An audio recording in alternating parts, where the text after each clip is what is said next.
¿Qué tal? Soy yo nuevamente, pero en esta ocasión para platicar con ustedes sobre los elementos que integra un programa de capacitación. Bueno, pues en primer lugar, y como ya lo hemos revisado previamente, es necesario determinar las necesidades de capacitación en sus tres niveles. Primero, el análisis organizacional, que se enfoca en las metas y objetivos que se desean alcanzar, el nivel de beneficio que proporcionará la capacitación, la capacidad que tiene nuestra organización para implementarla, así como el nivel de disposición que tienen los empleados. Después, tenemos el análisis de las tareas, que se enfoca elementalmente en la identificación de estas, las condiciones en las que se llevan a cabo y las competencias que se requieren dadas estas exigencias y condiciones establecidas. Y finalmente tenemos el análisis de las personas, donde elementalmente lo que nos interesa es conocer quiénes y a qué nivel requieren la capacitación. Después, en segundo lugar, se encuentra propiamente ya el desarrollo del programa de capacitación basándose en aspectos como el establecimiento de metas y objetivos, los cuales deben de ser realistas, considerando lo que se espera que aprendan los participantes, bajo qué condiciones y el nivel deseable que se debe alcanzar. Después tenemos a la motivación, por supuesto, no solo para asistir a la capacitación, sino también para participar activamente en ella y aplicar los conocimientos en sus respectivos puestos de trabajo. Finalmente tenemos la elección del método de capacitación. Es decir, ¿cómo vamos a hacer para alcanzar estas metas y objetivos previamente establecidos? Consiste en la instrucción por parte de un capacitador interno o un consultor externo, donde se comparten de forma expositiva conocimientos en uno o varios temas a un grupo selecto de participantes al mismo tiempo. Los métodos más comunes que se utilizan en esta modalidad son la presentación tradicional, que se basa en la transferencia efectiva de información mediante exposiciones orales, recursos audiovisuales, discusiones y periodos de preguntas y respuestas. Después tenemos el estudio de casos, basado en el desarrollo de habilidades de análisis, síntesis y evaluación. También se encuentran los ejercicios de simulación, que se basan en la imitación de las condiciones físicas y psicológicas lo más apegado posible a las condiciones reales de trabajo. En ese mismo sentido, podemos hablar de la dramatización o representación de papeles, que se relaciona con la práctica de habilidades interpersonales necesarias para un puesto de trabajo. Y finalmente, tenemos el modelamiento conductual, basado en la imitación de modelos conductuales que muestran al trabajador cómo resolver situaciones específicas. Basada en el principio de instrucción programada, esta modalidad consiste en la adquisición de conocimientos y desarrollo de habilidades a través de una plataforma en línea o el uso de herramientas digitales de aprendizaje. Los métodos más comunes que se utilizan en esta modalidad son libros o videos interactivos, cuyo principio de aprendizaje es el estudio de diversos materiales y su posterior evaluación, pero al ritmo de cada aprendiz. Después tenemos la instrucción basada en computadora o CBT y el e-learning, donde la única diferencia entre uno y otro es que uno utiliza una conexión a internet y el otro no. Esta modalidad consiste en un tipo de capacitación informal impartida por compañeros de trabajo o supervisores experimentados dentro del puesto de trabajo y durante la realización de sus funciones. La principal base psicológica de esta modalidad es el modelamiento, es decir, la enseñanza a través de la observación, la repetición y el perfeccionamiento. Algunos de los métodos más comunes que se utilizan dentro de esta modalidad son, por supuesto, el modelamiento, pero también tenemos la rotación de puestos, donde el aprendiz tiene que aprender a desenvolverse en diferentes puestos dentro de la organización, mejorando así la satisfacción laboral al disminuir el aburrimiento y la monotonía.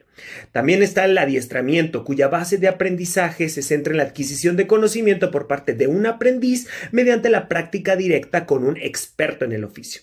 El coaching, por su parte, es un tipo de capacitación personalizada, donde al aprendiz se le asigna un trabajador con amplia experiencia o un coach profesional externo. El mentoring o tutoría, por otra parte, es una variación del coaching, donde algún veterano de la organización adopta de alguna manera formal o informal a algún aprendiz para enseñarlo a adaptarse y avanzar dentro de la estructura. Y finalmente está la evaluación de desempeño, que se basa en la identificación de fortalezas y áreas de mejora con miras a perfeccionar los conocimientos y habilidades dentro del trabajo. Antes que cualquier estrategia, el factor principal para que se obtenga una transferencia positiva de la capacitación es el escenario ideal y las oportunidades para que los trabajadores demuestren su aprendizaje. En ese sentido, es posible considerar tres estrategias que pueden ayudar en ese objetivo. Primero, el programa de capacitación debe incluir situaciones muy similares a las que el trabajador se enfrenta cotidianamente. Es decir, se debe de buscar cierto realismo entre el escenario de lo que se aprende con el que ha de ponerlo en marcha. Segundo, es bien importante asegurarse de que las prácticas que no se realizan de manera cotidiana, pero tienen gran importancia, se sobreaprendan. Este concepto particularmente hace referencia a repetir constantemente la práctica hasta que ésta haya sido aprendida satisfactoriamente. Y finalmente, la capacitación debe de darse en el mayor número de situaciones posibles, considerando cualquier variación que pudiera presentarse en el desempeño de lo aprendido. La eficacia de un programa de capacitación suele medirse a través de dos enfoques, el práctico y el rigurosamente experimental. En el primero suele implementarse una evaluación previa o pretest y una vez concluido el programa de capacitación se comprueba la eficacia de esta a través de una evaluación final o post-test. También existe una segunda opción donde se consideran dos grupos, un grupo experimental que será evaluado antes y después de la capacitación y un grupo control que recibirá el mismo trato y evaluación que el grupo experimental pero sin recibir la capacitación. Dentro del segundo enfoque suele utilizarse el diseño de 4 grupos de Solomon, un método complicado donde un solo grupo será el que complete el esquema total de pretest, capacitación y posttest. Todos los demás dejarán fuera un elemento para servir como comparativa dentro de la evaluación. Ahora bien, ¿qué parámetros se pueden considerar para evaluar el impacto y la efectividad de la capacitación? Bueno, pues primero, la validez de contenido, es decir, que los temas que se abordaron en la capacitación se hayan relacionado directamente con los conocimientos, habilidades y capacidades que se especifican en el análisis de puesto. Segundo, las reacciones del empleado. Aquí podemos determinar de primera mano si la capacitación fue productiva y agradable para ellos. Tercero, el aprendizaje del empleado, donde consideramos pruebas o exámenes antes y después de la capacitación para comprobar la adquisición de conocimientos por parte de los trabajadores. Cuarto, el grado de aplicación de la capacitación, es decir, ¿qué tanto puede el trabajador aplicar los conocimientos adquiridos en el desempeño real de sus funciones? Quinto, el impacto de la organización, el cual se relaciona directamente con el cumplimiento de los objetivos iniciales que incentivaron nuestro programa de capacitación. Y finalmente, el retorno de la inversión.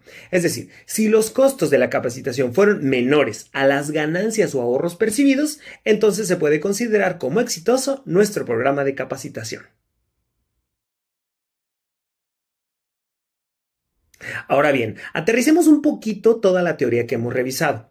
La plataforma digital de Logistics World publicó en 2021 el proceso de capacitación que recibieron más de 1,000 operadores de transporte de la empresa Coca-Cola FEMSA en materia de seguridad vial, reducción de siniestros, uso eficiente de combustible y mejora en las habilidades de conducción.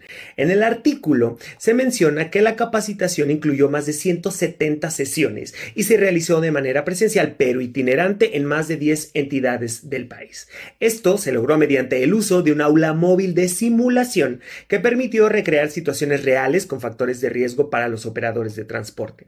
La principal estrategia para asegurar la transferencia del aprendizaje fue mediante el uso de un software especializado que permitía realizar reportes, evaluaciones y comparaciones en tiempo real desde oficinas centrales mientras los operadores realizaban sus prácticas. El diseño de investigación que se empleó fue el de una evaluación inicial antes de la capacitación y una final cuando los operadores concluían su curso. Finalmente, algunos de los criterios de evaluación de la capacitación que se implementaron fueron, por supuesto, la conclusión de las sesiones programadas, la acreditación de las evaluaciones en tiempo real, el grado de aplicación del aprendizaje en el desempeño diario de los operadores, así como el impacto social positivo dentro y fuera de la organización. Por supuesto, el retorno de la inversión se midió con base en la reducción de accidentes viales, pagos a aseguradoras y daños a terceros, eficiencia en el uso de combustible, entre otros. Tal y como lo hemos visto a lo largo de este video, un psicólogo organizacional que desee desarrollar un programa efectivo de capacitación debe de considerar que la piedra angular se encuentra en la realización de un diagnóstico de necesidades de capacitación integral y muy enfocado.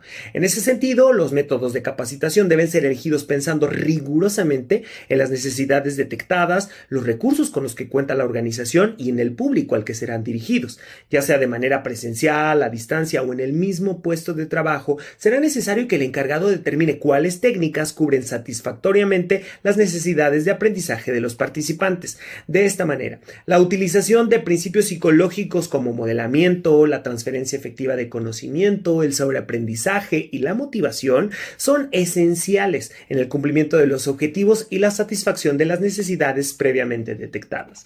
Finalmente, toda capacitación debe ser evaluada, no solo para conocer si el trabajador aprendió o no, sino también para medir el grado en que sus nuevas actitudes, conocimientos y capacidades son aplicables a su puesto de trabajo, así como la mejora que esto representa para la organización.